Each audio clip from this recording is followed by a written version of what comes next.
வணக்கம் எல்லாருக்கும். இது இன்ஃபினிட்டி சினிமாஸ் தமிழ். இந்த வீடியோவில் நம்ம பார்க்க போகிறது த ஜட்ஜ் ஃப்ரம் ஹெல் அப்படின்னு சொல்லிட்டு ஒரு கொரியன் சீரிஸ் பற்றி தான். ஸோ இது வந்து எப்போனா செப்டம்பர் 21 நவம்பர் 2 வரைக்கும் ஆக்சுவலாக வந்திருக்கு. ஒரு 14 எபிசோட்ஸ் இருக்க சீரிஸ் அண்ட் எல்லாமே ஒரு 1 hour 10 minutes இருக்க மாதிரியான எபிசோட்ஸ் தான். ஸோ இது வந்து பார்த்திங்கன்னா என்ன சொல்ல, இது ஒரு மெயின் ரீசனாக இந்த சீரிஸ் பார்க்கணும் அப்படின்னு நினச்சதுக்கு ரீசன் வந்து பார்க் ஷின் ஹே. ஏன்னா அவங்க தான் ஃபீமேல் லீட் கேரக்டர் பண்ணியிருக்காங்க. ஸோ அதோட டேரக்டர் யாருன்னு பார்த்தீங்கன்னா பார்க் ஜின் பியோ. ஸ்க்ரீன் ரைட்டர் வந்து சோ ஜூ. அண்டு இது ஆக்சுவலாக ஒரு த்ரில்லர், மிஸ்ட்ரி, ரொமான்ஸ், ஃபேண்டசி எல்லாமே கலந்த மாதிரியான ஒரு சீரீஸ் தான். ஸோ இது வந்து ஆக்சுவலாக டிஸ்னி ப்ளஸ் ஹாட்ஸ்டாரில் அவைலபிளாக இருக்குது. அண்டு நான் ஆல்ரெடி சொன்ன மாதிரி பார்க் ஷின் ஹே தான் வந்து கங்பிட்னா அண்ட் ஜஸ்டிஷியா அந்த ரோலை பண்ணியிருக்காங்க. அண்டு கிம் ஜே யங் வந்து ஹாந்தா ஒன் கேரக்டர் பண்ணியிருக்காரு. அண்டு கிம் இன் குவான் வந்து கூமாந்தோ, அந்த வலாக்னு ஒரு கேரக்டர், அந்த மாந்தோன்னு ஒரு கேரக்டர் இருப்பாங்க, அந்த கேரக்டர் பண்ணியிருக்காங்க. தென் கிம் ஆ யங் வந்து லியே ராங் ஆர் கிரெமோரி அந்த கேரக்டர். இவங்க எல்லாமே இன்னும் ஏகப்பட்ட கேரக்டர்ஸ் இருக்காங்க. ஸோ நான் ஆல்ரெடி சொன்ன மாதிரி பார்க் ஷின் ஹேக்கா தான் இந்த சீரீஸ் பார்க்க ஆரம்பித்தது. ஸோ அவங்க தான் இதோட சீரீஸோட ஒரு மெயின் அட்ராக்ஷன் சொல்லப்போனால். ஸோ சீரீஸ் ஸ்டார்ட் ஆகிறதே ஒரு மாதிரி என்ன சொல்ல, ஒரு மாதிரி கன்னிங்காக பார்க் ஷின் ஹே வந்து ரொம்ப டிஃப்ரெண்ட்டாக இருந்தாங்க. அவங்க இது வரைக்கும் இந்த மாதிரி ஒரு ஈவில், ஒரு டெமான் கேரக்டர் ஆக்சுவலாக பார்க் ஷின் ஹே போர்ட்ரே பண்ண அந்த கங்பிட்னா அவங்க வந்து ஒரு ஜட்ஜ். ஆனால் அவங்க வந்து ஒரு demon at the same time. பார்க்க ரொம்ப எலிகண்ட்டாக அழகாக இருக்க ஒரு ஜட்ஜ். ஆனால் அவங்க வந்து இன்சைடு உள்ளே பார்த்தா ஒரு டெமான். அதாவது அவங்க எல்லாரும் சொல்லிகிட்டே தான் இருப்பாங்க, பட் யாரும் நம்ப மாட்டாங்க. ஏன்னா டெமான் எப்படி ஒரு டெமான் வந்து ஒரு மனுஷன் உடம்புக்குள்ளே இருக்க முடியும்? ஸோ அதெல்லாம் பெருசாக யாரும் அவ்வளோதான் நம்ப மாட்டாங்க இல்லையா? So as it's a fantasy, ஒரு ஃபேண்டசி பேஸ் பண்ண சீரீஸுங்கனால லாட்டின் இது பேஸ் பண்ண மாதிரி எனக்கு அந்த ஜஸ்டிஷியா, தென் இந்த சாட்டன், அப்புறம் இன்னும் சில அந்த கேரக்டர்ஸ் அதெல்லாம் பேஸ் பண்ணி தான் அந்த சீரீஸ் ஆக்சுவலாக இருக்கும். ஸோ நான் ஆல்ரெடி சொன்ன மாதிரி இவங்க ஒரு ஜட்ஜ் இல்லையா? ஸோ அவங்க வந்து அங்கே ஹெல்லுலேயுமே, அதாவது நரகத்துலேருந்து வந்த ஒரு டெமான்ஸ், ஓகேவா? ஸோ டெமான்ஸ் ஆக்சுவலி நரகத்துலேருந்து தானே வருவாங்க, வேற எங்கேருந்து வருவாங்க? ஸோ நரகத்துலேயுமே அவங்க பண்ணிகிட்டு இருந்த வேலை வந்து இந்த ஜட்ஜ் மாதிரியான ஒரு கேரக்டர் தான். அதுவும் ஜஸ்டிஷியா அப்படிங்கிற ஒரு, அவங்களோட ஒரிஜினல் நேம் வந்து ஜஸ்டிஷியா ஆக்சுவலாக. ஸோ அவங்க தப்பாக கங்பிட்னாங்கிறத ஹியூமனாக இங்கே வாழ்ந்துட்டு இருந்தவங்க. ஸோ தப்பாக ஒரு ஜட்ஜ்மெண்ட் கொடுத்ததுனால அவங்களுக்கு வந்து ஒரு தண்டனை கிடச்சி, அந்த தண்டனை மூலமாக கங்பிட்னாவோட உடம்புக்குள்ள வந்து இந்த பூமியில் வாழ்ந்துட்டு இருப்பாங்க, அதாவது நார்மல் மனுஷங்க கூட. அப்படி இருக்கும்போது அவங்களோட அந்த டாஸ்க், அவங்களோட தண்டனையில் முக்கியமானது என்னென்னா, ரொம்ப கொடூரமான சில மனுஷங்கள், அவங்களோட தப்புக்கு வருந்தாத மனுஷங்களை வந்து கொல்லணும். அதுவும் ஒரு வருஷத்தில் ஒரு 10 பேரை கொல்லணும். அப்போ தான் நீ திரும்ப ஹெல்லுக்கு வரலாம் அப்படிங்கிற மாதிரி. ஸோ அந்த மாதிரி இவங்க கொண்டுக்கிட்டு இருக்காங்க. அந்த டைமில் தான் வந்து நம்மளோட ஹாந்தா ஓன், அதாவது நம்ம இவர் இருக்கார் இல்லையா, அவர் தான் மேல் லீட் கேரக்டர். இந்த ஹாந்தா ஓன் கேரக்டர் பண்ணவர் நேம் வந்து, அவர் பேர் என்ன டக்குன்னு மறந்துட்டேனே, கிம் ஜே யங் தான் ஹேண்ட் டவுன் கேரக்டர் பண்ணியிருக்காங்க. ஸோ இவங்க 2 பேரும் மீட் பண்ணுறாங்க. அண்ட் ஹாந்தாவுனை பொறுத்த வரைக்கும் ஒரு போலீஸ் ஆஃபீஸர், அதாவது ஒரு டிடெக்டிவ், ரொம்ப நல்லவர், எல்லாருக்கும் ஹெல்ப் பண்ணணும்னு நினைக்கிறவர். ஆனால் அவருக்குமே ஒரு பெரிய சோகமான பாஸ்ட் இருக்குது. ஸோ இப்படிப்பட்ட இந்த ஒரு 2 பேர், அவங்க 2 பேரும் மீட் பண்ணுறாங்க. ஸோ இந்த மீட் பண்ணும்போது இந்த கங்பிட்னாவோட மிஷன், அதாவது ஜஸ்டிஷியாவோட மிஷன் வந்து இந்த ஹாந்தாவுனால் எப்படியெல்லாம் டிஸ்டர்ப் ஆகுது, அண்டு டிஸ்டர்ப் ஆனாலும் அதை கங்பிட்னா வந்து எப்படி பண்ணுறாங்க, ஜஸ்டிஷியா வந்து அந்த தண்டனைகளெல்லாம் எப்படி கொடுக்குறாங்க அப்படிங்கிறத நோக்கி தான் அந்த சீரீஸ் போயிட்டுருக்கும். So 14 episodes. ஆக்சுவலாக எனக்கு ஒரே ஒரு விஷயம் நெகட்டிவாக பட்டது, இல்லை எனக்கு அவ்வளோ சாட்டிஸ்ஃபைடாக இல்லாத ஒரு விஷயம் இந்த சீரீஸை பொறுத்த வரைக்கும்னா, 14th எபிசோடு வந்து தேவையே இல்லைங்கிற மாதிரி எனக்கு தோணுச்சு. 13th எபிசோட்லேயே, அதாவது 12th எபிசோட்ஸ்லேயே வந்து கிட்டத்தட்ட ஒரு மாதிரி யார் அந்த ப்ரைம் வில்லன், அவங்களுக்கு என்ன தண்டனை கிடைக்க போகுது அப்படிங்கிற வரைக்கும் ஓரளவுக்கு ஃபுல்லாக ரிவீல் பண்ணிட்டாங்க. ஸோ 13th அதை கொஞ்சம் கம்ப்ளீட் பண்ணுச்சு. பட் 14th வந்து ஒரு என்ன சொல்ல, மேபி ஒரு நெகட்டிவ் நோட்டில் இருக்க வேண்டாம், அண்டு பாதிக்கப்பட்டவங்களாம் திருப்பி எவ்வளோ நல்லா இருக்காங்க அப்படின்னு காமிக்கிறதுக்காக அந்த 14th எபிசோட் மேபி அவங்க வச்சுருக்காங்களா இருக்கும். பட் 13th எல்லாத்தையும் கொஞ்சம் ஃபுல் பண்ண மாதிரி எனக்கு தோணுச்சு. ஸோ இது என்னோடய பர்சனல் ஒப்பீனியன்.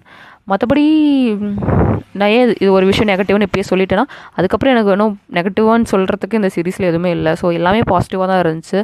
அண்ட் பார்ஷினியோட ஆக்டிங் வேறு லெவலாக இருந்துச்சு. நான் அப்படி ஒரு டோனில் அவங்கள எக்ஸ்பெக்ட் பண்ணவே இல்லை. ஒரு டெமோன் கேரக்டர் இவங்க எப்படி பண்ண போகிறாங்க அப்படின்னு தான் எனக்கு ஸ்டார்டிங்லேயே தோணுச்சு. பட் ஷி நெயில்ட் இட் அப்படின்னு தான் சொல்லணும். அவ்வளோ சூப்பராக பண்ணியிருந்தாங்க. அந்த ஒரு அவங்க ஃபேஸில் அந்த ஒரு க்யூட்னஸும் இருக்கும், அதே சமயம் அந்த ஒரு என்ன சொல்ல அந்த வில்லத்தனமான அந்த ஒரு பார்வையும் சேரும்போது கொஞ்சம் அனிமேஷன் இல்லை, பட் என்ன சொல்ல சிஜி ஒர்க்லாம் கொஞ்சம் இருக்கும் தான். பட் கண்ணில் ஒரு ஒரு பர்பிள் கலராக இதாகிற மாதிரி ஒரு மாதிரி காட்டுவாங்க. அந்த ஒரு ஃபேஸுக்கு அந்த மாதிரி காட்டும் போது அந்த க்யூட்னஸையும் தாண்டி அந்த வில்லத்தனமும் தெரியும் போது அது ஒரு மாதிரி வித்தியாசமாக இருந்துச்சு. ஒரு வித்தியாசமான காம்போவாக தெரிஞ்சுது. அண்டு ரொம்ப நல்லாவே ஒர்க் அவுட் ஆச்சு. அண்ட் கேரக்டர் ரைட்டிங் வந்து ரொம்பவே நல்லாவே பண்ணியிருக்காங்கன்னு தான் சொல்லணும். அண்ட் ஒவ்வொரு அந்த க்ரைம்ஸ் அந்த என்ன சொல்ல அவங்க தண்டிக்கிற அந்த மனுஷங்கள்லாம் இருப்பாங்களே, ஸோ அவங்க எந்த அளவுக்கு கெட்டவங்களாக இருக்காங்க, அண்ட் அவங்க ஏன் அவங்களோட தவறுக்கு வருந்த மாட்டேங்கிறாங்க. சிலர்லாம் வந்து அவங்க நேச்சரே அப்படி தாங்கும் போது என்ன பண்ண முடியும். ஸோ அவங்களுக்கு கடைசியாக தண்டிச்சதுக்கு அப்புறம் வந்து என்ன சொல்ல நமக்கு அவங்கள தண்டிக்கிற விதம் மேபி நமக்கு கொஞ்சம் என்னடா அது இப்படி பண்ணுறாங்களே அப்படிங்கிற மாதிரி தோணலாம். பட் அவங்க அதை டிசர்வ் பண்ணுறாங்க அப்படின்னு நமக்கே தோணும். ஸோ அந்த ஒவ்வொரு க்ரைம்ஸ் எழுதின விதமே நல்லா எழுதியிருந்தாங்க. ஸ்க்ரீன் ப்ளே ரொம்பவே நல்லா இருந்துச்சு. அண்டு ஹாந்தாவுன் கேரக்டரை பொறுத்த வரைக்கும் கேரக்டர் வைஸ் நல்லாவே அந்த ஆர்க் கொண்டு போயிருந்தாங்க. பட்டு அதாவது பார்ஷினியோட கேரக்டர், அதாவது அந்த கங்பிட்னாவோட கேரக்டர் அளவுக்கு ரொம்ப ஃபுல்ஃபில்டாக அவங்களுக்கு மேட்ச் ஆகிற ஒரு கேரக்டராக எனக்கு ஹாந்தாவனோட கேரக்டர் தோணல. அண்ட் அவங்களுக்குள்ளே இருந்த கெமிஸ்ட்ரி வந்து சம்டைம்ஸ் நல்லா ஒர்க் ஆச்சு, சம்டைம்ஸ் கொஞ்சம் ஆன் அண்ட் ஆஃபாக இருந்த மாதிரி இருந்துச்சு. எனக்கு ஏன் அப்படி ஃபீல் ஆச்சுன்னு தெரில. பட் சம்டைம்ஸ் வந்து என்ன இவங்களுக்குள்ள ஒரு கெமிஸ்ட்ரி இல்லாத மாதிரி இருக்குது. அதாவது அவங்க 2 பேரும் எனிமீஸ் மாதிரி இருந்தப்போ கூட அவங்களுக்குள்ள ஒரு சின்ன கெமிஸ்ட்ரி இருந்துகிட்டு இருந்த மாதிரி இருந்துச்சு. பட் அவங்க 2 பேரும் ஒரு ரிலேஷன்ஷிப்னு ஸ்டார்ட் ஆகலை. பட் ஒரு மாதிரி கொஞ்சம் மியூச்சுவலாக அவங்க இருக்கப்போ அது அவ்வளோ என்ன சொல்ல அந்த கெமிஸ்ட்ரி அவ்வளோ நல்லா ஒர்க் அவுட் ஆகலை. இதுவும் என்னோட ஒரு பர்சனல் ஃபீல். மேபி நீங்கள் இந்த சீரிஸ் ஆல்ரெடி பார்த்துட்டு உங்களுக்கு அப்படி தோணுச்சுன்னா கண்டிப்பாக சொல்லுங்கள்.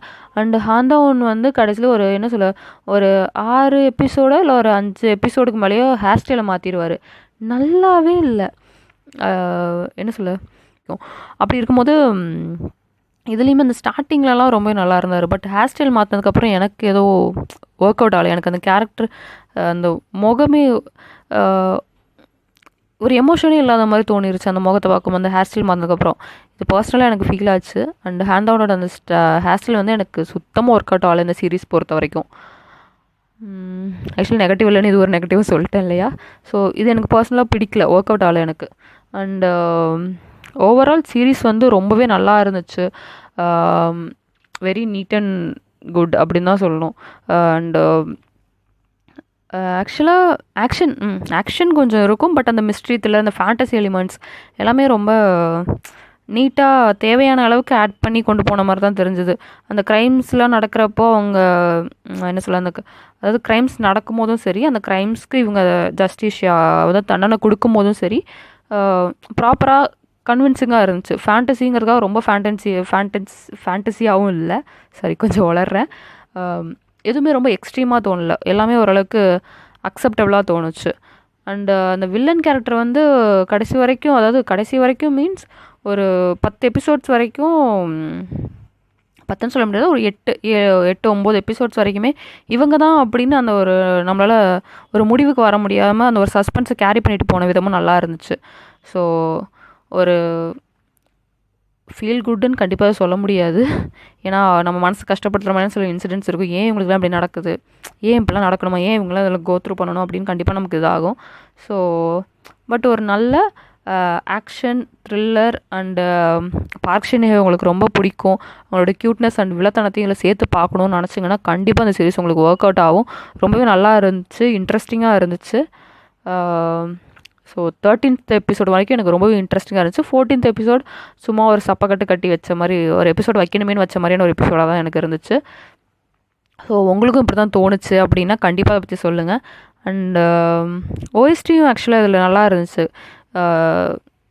அந்த பர்டிகுலராக அந்த ஒரு சாங் அது கொஞ்சம் நாள் வரைக்குமே, அதாவது பார்த்ததுக்கப்புறமா எனக்கு கொஞ்சம் டைமுக்கு கொஞ்சம் மண்டைக்குள்ளே ஓடிட்டே இருந்துச்சு. ஸோ ஓஎஸ்டி நல்லா இருந்துச்சு. ஸோ யா ஸோ நீங்கள் ஆல்ரெடி பார்த்துட்டீங்க இல்லை இனிமேல் பார்க்க போகிறீங்க அப்படின்னா கண்டிப்பாக அதை பற்றி கமெண்ட்ஸ் பண்ணுங்கள். அண்ட் இவ்வளோ நேரம் பற்றி இவ்வளோ நேரம் ஏதோ பொறுமையாக கேட்டிருக்கீங்க அப்படின்னா தேங்க்ஸ் ஃபார் வாட்சிங் அண்ட் ப்ளீஸ் சப்ஸ்கிரைபர்ஸ் ஆல்சோ. இன்றைக்கி தெரில ரொம்ப வளர்கிறேன். யா, தேங்க்ஸ் ஃபார் வாட்சிங்.